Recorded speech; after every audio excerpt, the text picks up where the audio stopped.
மிகப்பெரிய செல்வமும் மிகப்பெரிய உழைப்பும் மிகப்பெரிய உயிரிழப்பும் சேர்ந்ததே சீன பெருஞ்சுவர். இந்த சீன பெருஞ்சுவரை மேல இருந்து பார்க்கணும் அப்படின்னா பூமியில இருந்து கிட்டத்தட்ட 804 கிலோமீட்டர் ஹைட்ல போய் தான் பார்க்க முடியும். அதுவும் சேட்டலைட்ல இருந்து பார்த்தா மட்டும்தான் ஃபுல் லென்த்தா பார்க்க முடியும். இப்படி பார்க்கும்போது ஸ்பைக் ஏரியா மாதிரியும் டவுன் ஏரியா மாதிரி தான் தெரியுது. ஒரு பெரிய சுவர் கட்டிட்டோம் அப்படின்னா கொள்ளையர்கள் நேரடியா சீனாவுக்குள்ள வர முடியாது. இந்த பெரிய சுவரை தாண்டி தான் வந்தாகணும்.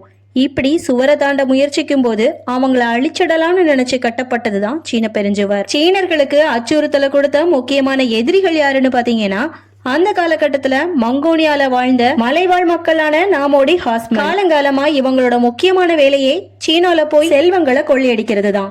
இதனால சீனர்கள் காலங்காலமா சண்டை போட்டு பார்த்தாலும் மங்கோலியர்களை கட்டுப்படுத்தவே முடியல. இப்படியே போச்சுது அப்படின்னா இங்குள்ள செல்வங்களாகட்டும் உணவுப் பொருட்களாகட்டும் எல்லாமே கொள்ளையடிக்கப்பட்டுடும்.